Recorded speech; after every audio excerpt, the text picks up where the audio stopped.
वैशाख पूर्णिमा की आप सभी को हार्दिक शुभकामनाएं। हिंदू मान्यता अनुसार पूर्णिमा तिथि चंद्रमा को सबसे प्रिय होती है। पूर्णिमा के दिन चंद्रमा अपने पूरे आकार में होता है। पूर्णिमा के दिन पूजा पाठ करना और दान देना बेहद शुभ माना जाता है। वैशाख पूर्णिमा का यह पावन तिथि हिंदू धर्म में विशेष महत्व रखता है। इस व्रत को धन और संतानदायक माना गया है। जो भी श्रद्धालु पूरे विधि विधान से वैशाख पूर्णिमा का व्रत रखता है, उसके सभी मनोकामनाएं भगवान विष्णु जी पूरा करते हैं।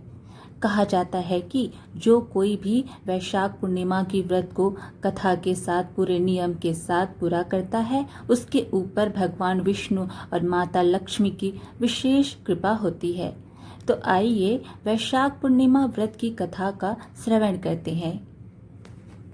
द्वापर युग में एक समय की बात है कि यशोदा जी ने श्री कृष्ण जी से कहा, हे कृष्ण, तुम सारे संसार के उत्पन्न करता, पोषक तथा उसके संहार करता हो। आज कोई ऐसा व्रत मुझसे कहो जिसके करने से मृत्यु लोक में स्त्रियों को विधवा होने का भय न रहे तथा यह व्रत सभी मनुष्यों की मनोकामनाएं पूर्ण करने वाला हो। श्री कृष्ण जी कहने लगे, हे माता, तुमने अति सुंदर प्रश्न किया है। मैं तुमसे ऐसे ही व्रत को सविस्तार कहता हूँ। सौभाग्य की प्राप्ति के लिए स्त्रियों को 32 पूर्णमासियों का व्रत करना चाहिए। इस व्रत के करने से स्त्रियों को सौभाग्य संपत्ति मिलती है। यह व्रत अचल सौभाग्य देने वाला एवं भगवान शिव जी के प्रति मनुष्य मात्र की भक्ति को बढ़ाने वाला है। यशोदा जी कहने लगी, हे कृष्ण, सर्वप्रथम इस व्रत को मृत्युलोक में किसने किया था? इसके विषय में विस्तार पूर्वक मुझसे कहो। श्री कृष्ण जी कहने लगे कि इस भूमंडल पर एक अत्यंत प्रसिद्ध राजा चंद्रहास से पालित अनेक प्रकार के रत्नों से परिपूर्ण कातिका नाम की एक नगरी थी।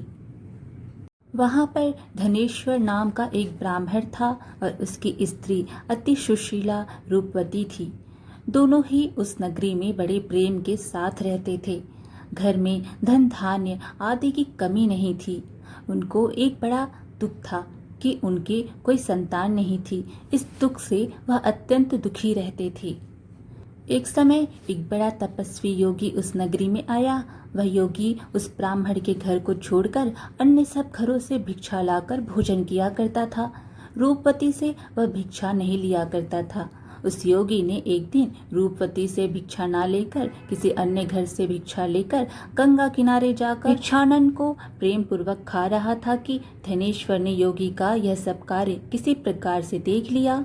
अपने भिक्षा के अनादर से दुखी होकर धनेश्वर योगी से बोला, महात्मन, आप सब घरों से भिक्षा लेते हैं परंतु मेरे घर की भिक्षा कभी भी नहीं लेते। इसका कारण क्या है? योगी ने कहा कि निःसंतान के घर की भीख पतितों के अन्न के तुल्य होती है और जो पतितों का अन्न खाता है वह भी पतित हो जाता है। चूंकि तुम निःसंतान हो, अतः पतित हो जाने के भय से मैं तुम्हारे घर की भिक्षा नहीं लेता हूँ। धनेश्वर यह बात सुनकर अपने मन में बहुत दुखी हुआ और हाथ जोड़कर योगी के पैरों पर गिर पड़ा तथा आर्त भाव से कहने लगा, हे महाराज, यदि ऐसा है तो आप मुझको पुत्र प्राप्ति का उपाय बताइए। आप सर्वज्ञ हैं, मुझ पर अवश्य ही यह कृपा कीजिए। धन की मेरे घर में कोई कमी नहीं, परंतु मैं पुत्र ना होने के कारण अत्यंत दुखी हूँ। आप मेरे इस दुख का हरण करें, आप सामर्थ्यवान हैं। यह सुनकर योगी कहने लगे, हे ब्राह्मण, तुम चंडी की आराधना करो। घर आकर उसने अपनी स्त्री से सब वृत्तांत कहा और स्वयं तप के निमित्त वन में चला गया। वन में जाकर उसने चंडी की उपासना की और उपवास किया। चंडी ने 16वें दिन उसको स्वप्न में दर्शन दिया और कहा, हे धनेश्वर, जा, तेरा पुत्र होगा, परंतु वह 16 वर्ष की आयु में ही मृत्यु को प्राप्त हो जाएगा। यदि तुम दोनों स्त्री पुरुष 32 पूर्णमासियों का व्रतविधि पूर्वक करोगे तो वह दीर्घायु को होगा। जितनी तुम्हारी सामर्थ्य हो आटे के दिए बनाकर शिव जी का पूजन करना, परंतु पूर्णमासी 32 ही होनी चाहिए। प्रातःकाल होने पर इस स्थान के समीप ही तुम्हें एक आम का वृक्ष दिखाई देगा। उस पर तुम चढ़कर एक फल तोड़कर शीघ्र ही अपने घर चले जाना। अपनी स्त्री से सब वृत्तांत कहना। ऋतु स्नान के पश्चात वह स्वच्छ होकर भगवान शंकर जी का ध्यान करके उस फल को खा लेगी। तब शंकर भगवान की कृपा से उसको गर्व हो जाएगा। जब वह ब्राह्मण प्रातःकाल उठा तो उसने उस स्थान के पास ही एक आम का वृक्ष देखा, जिस पर एक अत्यंत सुंदर आम का फल लगा हुआ था। उस ब्राह्मण ने उस आम के वृक्ष पर चढ़कर उस फल को तोड़ने का प्रयत्न किया, परंतु वृक्ष पर कई बार प्रयत्न करने पर भी वह ना चढ़ पाया। तब तो उस ब्राह्मण को बहुत चिंता हुई और विघ्न विनाशक श्री गणेश जी की वंदना करने लगा। हे दयानिधि, अपने भक्तों के विघ्नों का नाश करके उनके मंगल कार्य को करने वाले, दुष्टों का नाश करने वाले, रिद्धि सिद्धि के देने वाले, आप मुझ पर कृपा करके इतना बल दें कि मैं अपने मनोरथ को पूर्ण कर सकूं। इस प्रकार गणेश जी की प्रार्थना करने पर उनकी कृपा से धनेश्वर वृक्ष पर चढ़ गया और उसने एक अति सुंदर आम का फल देखा। उसने विचार किया कि जो वरदान से फल मिला था वह यह है और कोई फल दिखाई नहीं देता। उस धनेश्वर ब्राह्मण ने जल्दी से उस फल को तोड़कर अपनी स्त्री को लाकर दिया और उसकी स्त्री ने अपने पति के कथनानुसार उस फल को खा लिया और वह गर्भवती हो गई। देवी जी की असीम कृपा से उसे एक अत्यंत सुंदर पुत्र उत्पन्न हुआ, जिसका नाम उन्होंने देवी दास रखा। माता पिता के हर्ष और शोक के साथ वह बालक शुक्ल पक्ष के चंद्रमा की भांति अपने पिता के घर में बढ़ने लगा। भवानी की कृपा से वह बालक बहुत ही सुंदर, सुशील और विद्या पढ़ने में बहुत ही निपुण हो गया। दुर्गा जी की आज्ञा अनुसार उसकी माता ने 32 पूर्णमासी का व्रत रखना प्रारंभ कर दिया था, जिससे उसका पुत्र बड़ी आयु वाला हो जाए। 16वां वर्ष लगते ही देवी दास के माता पिता को बड़ी चिंता हो गई कि कहीं उनके पुत्र की इस वर्ष मृत्यु न हो जाए। इसलिए उन्होंने अपने मन में विचार किया कि यदि यह दुर्घटना उनके सामने हो गई तो वे कैसे सहन कर सकेंगे। अस्तु उन्होंने देवी दास के मामा को बुलाया और कहा कि हमारी इच्छा है कि देवी दास 1 वर्ष तक काशी में जाकर विद्याध्ययन करे और उसको अकेला भी नहीं छोड़ना चाहिए, इसलिए साथ में तुम चले जाओ और 1 वर्ष के पश्चात इसको वापस लौटा लाना। सब प्रबंध करके उसके माता पिता ने काशी जाने के लिए देवी दास को एक घोड़े पर बैठाकर उसके मामा को उसके साथ भेज दिया, किंतु यह बात उसके मामा या किसी और से नहीं कही।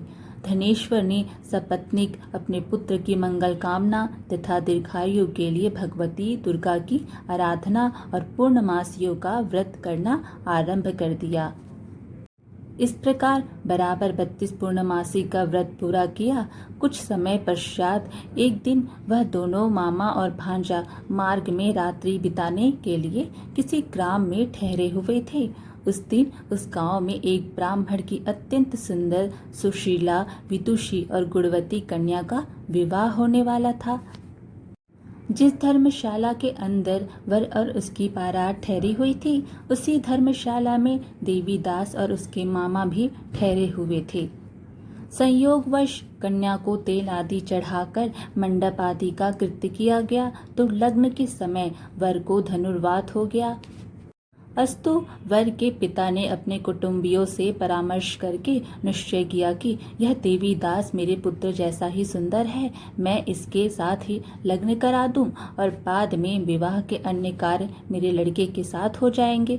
ऐसा सोचकर देवी दास के मामा से जाकर बोला कि तुम थोड़ी देर के लिए अपने भांजे को हमें दे दो, जिससे विवाह के लग्न का सब कृत्य सुचारू रूप से हो सके। तब उसका मामा कहने लगा कि जो कुछ भी मधुपर्क आदि कन्यादान के समय वर को मिले वह सब हमें दे दिया जाए, तो मेरा भांजा इस बारात का दूल्हा बन जाएगा।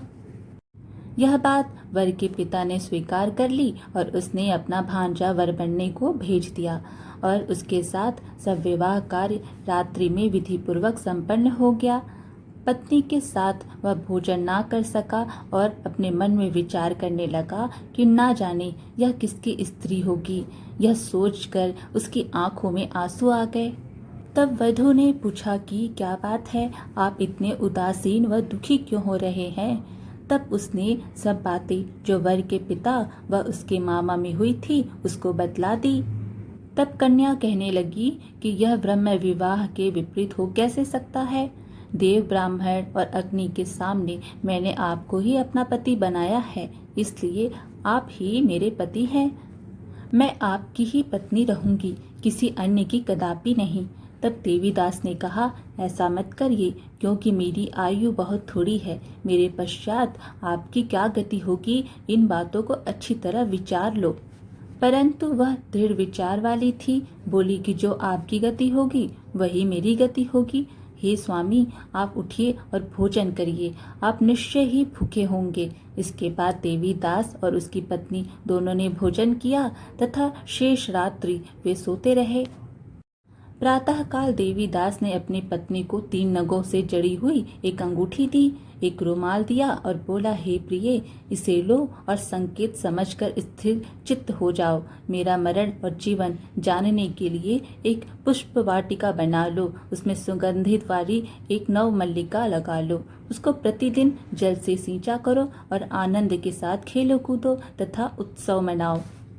और जिस दिन मेरा प्राणांत होगा वे फूल सूख जाएंगे, और जब ये फिर हरे हो जाएंगे तो जान लेना कि मैं जीवित हूँ। यह समझा कर वह चला गया। इसके बाद जब वर और बाकी बाराती मंडप में आए तो कन्या ने उसे देखकर कहा कि ये मेरा पति नहीं है। मेरे पति वह हैं जिनके साथ रात में विवाह हुआ है, इसके साथ मेरा विवाह नहीं हुआ है। अगर यह वही है तो यह बताए कि मैंने इसको क्या दिया है। साथ ही कन्यादान के समय को आभूषण मिले उन्हें दिखाए। कन्या की ये सारी बातें सुनकर वह कहने लगा कि मैं यह सब नहीं जानता। इसके बाद सारी बारात भी अपमानित होकर लौट गई। भगवान श्री कृष्ण बोले, हे माता, इस प्रकार देवीदास काशी चला गया। जब कुछ समय बीत गया तो काल से प्रेरित होकर एक सर्प रात्रि के समय उसको डसने के लिए वहां पर आया।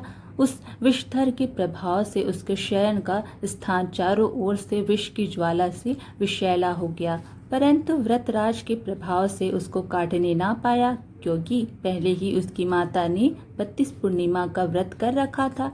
इसके बाद स्वयं काल वहां पर आया और उसके शरीर से उसके प्राणों को निकालने का प्रयत्न करने लगा, जिससे वह मूर्छित होकर पृथ्वी पर गिर पड़ा। भगवान की कृपा से उसी समय पार्वती जी के साथ भगवान शंकर जी वहां पर आ गए। उसको मूर्छित दशा में देखकर पार्वती जी ने भगवान शंकर जी से प्रार्थना की कि हे महाराज, इस बालक की माता ने पहले 32 पूर्णिमा का व्रत किया था, जिसके प्रभाव से हे भगवान आप इसको प्राण दान दें। भवानी के कहने पर भक्त वत्सल भगवान शंकर जी ने उसको प्राण दान दे दिया। इस व्रत के प्रभाव से काल को भी पीछे हटना पड़ा और देवीदास स्वस्थ होकर बैठ गया। उधर उसकी स्त्री उसके काल की प्रतीक्षा किया करती थी। जब उसने देखा कि उस पुष्प वाटिका में पत्र पुष्प कुछ भी नहीं रहे तो उसको अत्यंत आश्चर्य हुआ, और जब वह वैसे ही हरी भरी हो गई तो वह जान गई कि वह जीवित हो गए हैं। यह देखकर वह बहुत प्रसन्न मन से अपने पिता से कहने लगी कि पिताजी, मेरे पति जीवित हैं, आप उनको ढूंढिए। जब 16वां वर्ष व्यतीत हो गया तो देवीदास भी अपने मामा के साथ काशी से चल दिया। इधर उसके ससुर उसको ढूंढने के लिए अपने घर से जाने वाले ही थे कि वह दोनों मामा भांजा वहां पर आ गए। उसको आया देखकर उसका ससुर बड़ी प्रसन्नता के साथ अपने घर में ले आया। उस समय नगर के निवासी भी वहां इकट्ठे हो गए और सबने निश्चय किया कि अवश्य ही इसी बालक के साथ इस कन्या का विवाह हुआ था। उस बालक को जब कन्या ने देखा तो पहचान लिया और कहा कि यह तो वही है जो संकेत करके गया था। तदुपरांत सभी कहने लगे कि भला हुआ जो यह आ गया, और सब नगरवासियों ने आनंद मनाया। श्री कृष्ण जी कहने लगे, इस प्रकार धनेश्वर 32 पूर्णिमाओं के व्रत के प्रभाव से पुत्रवान हो गया।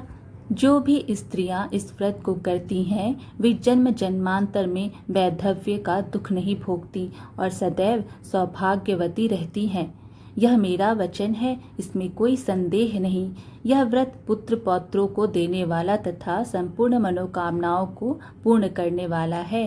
32 पूर्णिमाओं के व्रत करने से व्रती की सब इच्छाएं भगवान शिव जी की कृपा से पूर्ण हो जाती है। आज की कथा यहीं समाप्त हुई। वीडियो पसंद आए तो लाइक शेयर ज़रूर कीजिए और ऐसे ही अच्छी अच्छी कहानियाँ सुनने के लिए हमारे चैनल को सब्सक्राइब कर दीजिए। धन्यवाद।